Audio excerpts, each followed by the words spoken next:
Welcome back to Wimbledon Primetime, presented by Mercedes-Benz here on Tennis Channel. We'll be getting you back for more of Venus Williams and her tight second-round match with Kamiko Date-Crum shortly.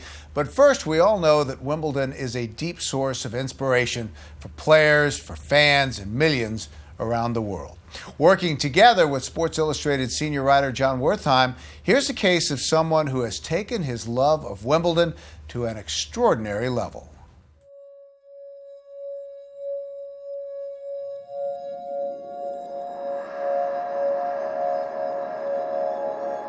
At first glance, there's only one place this could be. The grass, a manicured carpet of electric green, each blade standing at militant attention. But take a wider look, and it's clear you're not at Wimbledon. You're nowhere close. You're 4,090 miles from the All England Club. You're in Charles City, Iowa, America's hometown. Mark Cuban didn't envision winning Wimbledon, but rather replicating it. I got interested in tennis because my grandfather and I found tennis on a shortwave radio one afternoon. One day we came across a broadcast of Wimbledon, and we liked the accents, and so I started to get interested in tennis.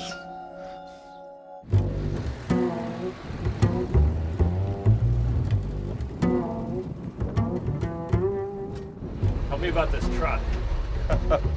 My dad purchased this truck new in 1964, and I remember the day he came to pick me up, and I was in junior high.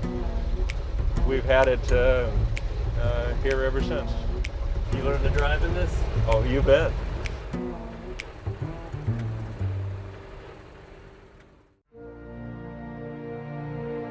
Drive down dusty state roads for 2 hours, and you're at another sports venue, carved from the corn. They filmed Field of Dreams here in Dyersville, Iowa. The parallels are unmistakable. Ray Kinsella, played by Kevin Costner, was haunted by missed opportunity and built his magical baseball field. Mark was inspired by Field of Dreams, the ghosts in the movie seldom far from his thoughts, but ultimately, he was motivated not by murmurs in the corn or supernatural forces. He was motivated by an event a lot less abstract. When you saw that movie the first time, did you sort of personalize it and think, you know what? Yeah. See a little of myself in that? Yeah, sure did. Thought if he could do it, you know, maybe I could do it too. That was, I think that was '89. Still didn't quite have you with a shovel in your hand the next day. No, not really. 10 years or so go by, and assume you're still have this thought of my own grass court. I had a close friend who died unexpectedly. His name was Peter Bujelica. When he passed away, it was quite a shock to all of us, and it was kind of a realization that life is short, and you have to go for your dreams, and it was time to do it. And it was really that triggered you? It was. It just, life is short, and you got to go for your dream. You know, you got to do something more than dream.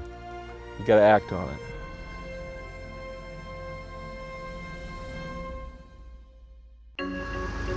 When you take off and take a peek from above, the All Iowa isn't an exact replica of the most famous tennis court in the world.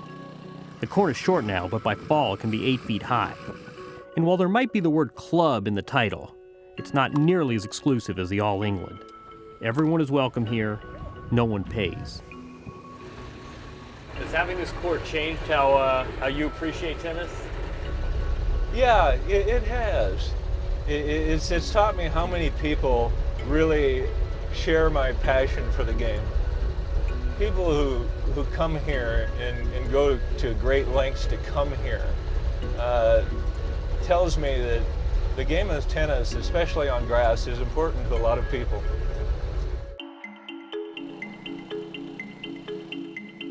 Having realized this dream, Mark now has another. He wants to transport his knowledge from the All Iowa to the All England. Even though this spring he received a rejection letter, his dream just won't die. A twist on Costner, he built it, and now he wants to come. In turn, in what capacity? As a greenskeeper. I don't want to play on the grass, I just want to learn to mow it. You surprise yourself with all this? You sort of learned about yourself? You knew you had this in you? learned early on to set your goals high and go for it. You don't reach them all, but you're rewarded sometimes even if you don't get there. Meeting people, learning about them, their experiences, and yeah, you surprise yourself a little bit, but life is short. Life is short, indeed. Jon Wertheim joins us here at our Tennis Channel studio. That gave me goosebumps. What was it like being there? Yeah, I had no idea what to expect. I had heard about this before and had spoken with Mark, but seeing this guy, just the meticulousness, the attention to detail, and it really is a grass court in the middle of a cornfield. I mean, there's no two ways about it. And people come from all over to play there. They hear about it, right? And he doesn't charge anything. He just says, come on. He said people have come from as far away as England. Other people have shown up. He's come home from work, and people have been playing in his yard, and doesn't charge him a dime. He's just happy to have people appreciating grass court tennis, and he's likened it to his third son. It takes a lot of work, a lot of sort of care and tenderness goes into it, and it was a fun story. You know, you've been around sports a long time. We both have, and we get a little bit cynical in what we get to do. But then you see somebody like Mark, and the passion and the real heart that he has for the game has to be almost life-affirming in a way. It really is, and again, the Field of Dreams was sort of the obvious parallel, but yeah, here's this guy in the middle of Iowa. It was the only grass court in Iowa for hundreds of miles, and here's a guy who just had a vision. He had the flat land, and he had some appreciation for farming. Other than that, didn't really know a lot, and he's got a grass tennis court next to his house. It's amazing. Did you go out and play? Did you hit a few? Yeah, we hit a few around. Oh, yeah, Mark, good. good servant volleyer. Mark, real grass court player. But yeah, absolutely, you couldn't go out there and not hit a few balls. Well, we're watching Venus Williams right now, and I got down an early set. Your thoughts on Venus and Serena and the state of the women's game in general right now?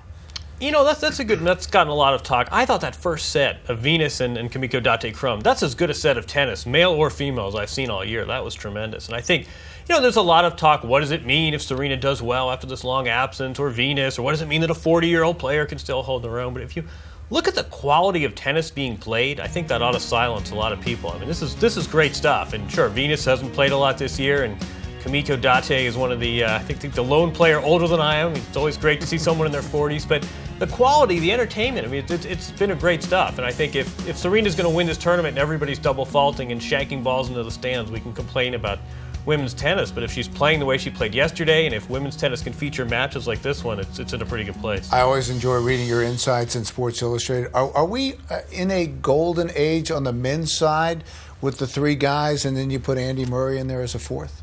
Yeah, I think this is really a special era, and I think for a lot of reasons. I mean, the quality's great, the fact that you have these reliable top four players, the dynamic and the intricacies among the four, the different game style. This is a great period, no question about it. Jon Wertheim, always a pleasure. Pleasure. Thanks for coming and being with us. When we come back, more of Venus Williams and her second-round match, the five-time champion down a set. We'll be back with more of Wimbledon Primetime, presented by Mercedes-Benz on Tennis Channel after this.